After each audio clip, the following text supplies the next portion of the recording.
Hello viewers, আসসালামু আলাইকুম। আজকে আপনাদের সাথে কথা বলবো অপারেশন জনিত ভয় এই বিষয়টা নিয়ে।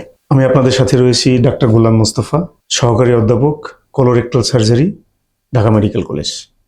দেখুন, অপারেশন এই শব্দটা আমি যখন ডাক্তার ছিলাম না তখন আমার কাছেও কিন্তু অনেক কঠিন এবং খুব ভীতিকর মনে হয়েছে।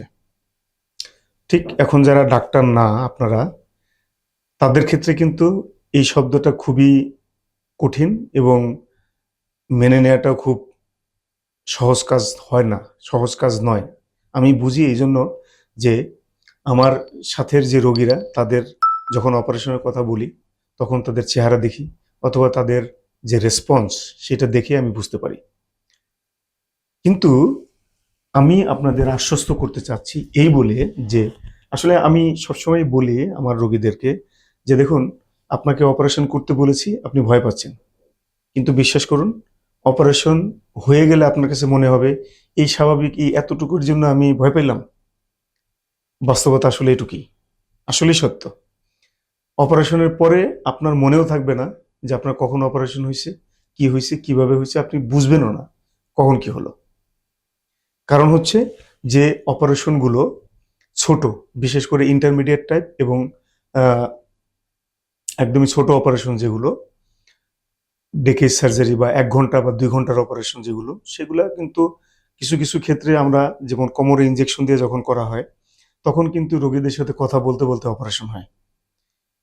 আর যেসব বড় অপারেশন যেগুলো পুরোপুরি অজ্ঞান করতে হয়, সেগুলার অপারেশন করতে প্রায় 2-2.5 ঘন্টা, 3 ঘন্টা, কখনো 4 ঘন্টাও লেগে যায়। তো মানুষ সবচেয়ে বেশি ভয় পায় কখন, যদি বলা হয় পুরো অজ্ঞান করে অপারেশনের কথা বললে। দেখুন, আমাদের অপারেশন করার যে পদ্ধতি বা অ্যানাস্থেশিয়া, সেটা কিন্তু অনেক ধরনের হয়। সেই অ্যানাস্থেশিয়ার মধ্যে সবচেয়ে সেফ হলো অজ্ঞান করে অপারেশন করা। আমি জানি আমার এই কথাটা শুনে আপনাদেরকে মনে হতে পারে যে ডাক্তার সাহেব আপনি তো বলবেনই, কিন্তু বাস্তবতা তাই।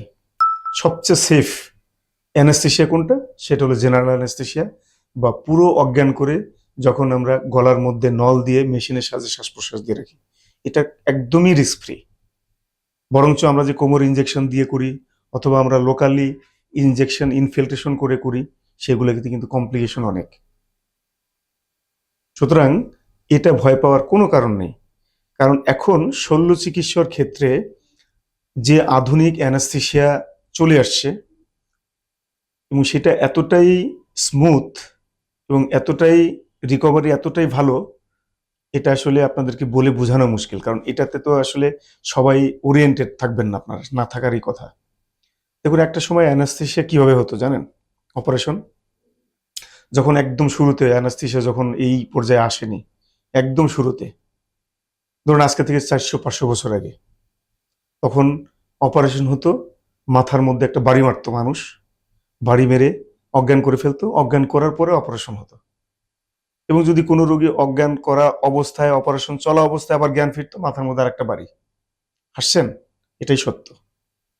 তাহলে দেখুন, সেই অ্যানাস্থেশিয়া এখন কোথায় এসে ঠেকছে?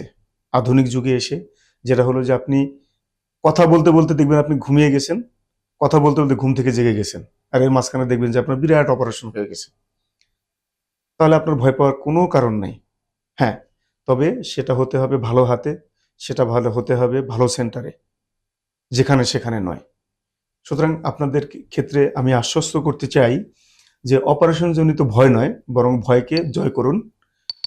ভালো জায়গায়, ভালো কোনো প্রতিষ্ঠানে, ভালো কোনো হাতে আপনি অপারেশন করান, তাহলে ক্ষতিগ্রস্ত হওয়ার সম্ভাবনা কম থাকবে।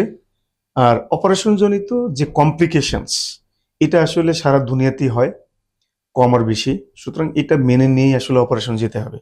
এখন ধরুন, যে অপারেশনটা আপনার জন্য লাইফ সেভিং, যে অপারেশনটা না করলে আপনি সুস্থ হচ্ছেন না, সেটা না করে তো উপায় নেই। সুতরাং অপারেশন কখন করা হয়? যখন আর অন্য কোনো অপশন থাকে না, বা এই চিকিৎসার বিকল্প নাই, অপারেশনের বিকল্প নাই, সেগুলো অপারেশন করতেই হবে। যেমন আমি আমার রোগীদেরকে বলে দিই, যে রোগটা অপারেশন লাগবেই, অপারেশন ছাড়া ভালো হওয়ার কোনো সুযোগ নেই, তাকে আমি স্ট্রেট ফরওয়ার্ড বলে দিই যে আপনি অন্য কোথাও ঘুরেন না, অন্য কোথাও যায়েন না, অপারেশন লাগবে সেটা আমাকে দিয়ে করেন, অথবা যে কোনো শল্য চিকিৎসাকে দিয়ে করান। যেটা অপারেশন লাগবে সেটা অপারেশন করতে হবে। সুতরাং অপারেশনকে ভয় পেয়ে সেই রোগকে মানে নিয়ে বয়ে বেড়ানো বোকামি। কারণ এটা দিন দিন যত যাবে তত আপনার এই ডিজিজ রিলেটেড কমপ্লিকেশনস বাড়তে থাকবে এবং পরবর্তীতে একটা সময় আপনাকে অপারেশনে যেতে হবে, কিন্তু সেই অপারেশনের রেজাল্টটা তখন আর অত ভালো হবে না প্রাথমিক অবস্থায় যদি অপারেশন করান। সুতরাং অপারেশন জনিত ভীতি থেকে বের হয়ে আসুন, ডক্টরের সাথে কথা বলুন, ফ্র্যাঙ্কলি কথা বলুন কেন ভয় পাচ্ছেন, কি জন্য ভয় পাচ্ছেন।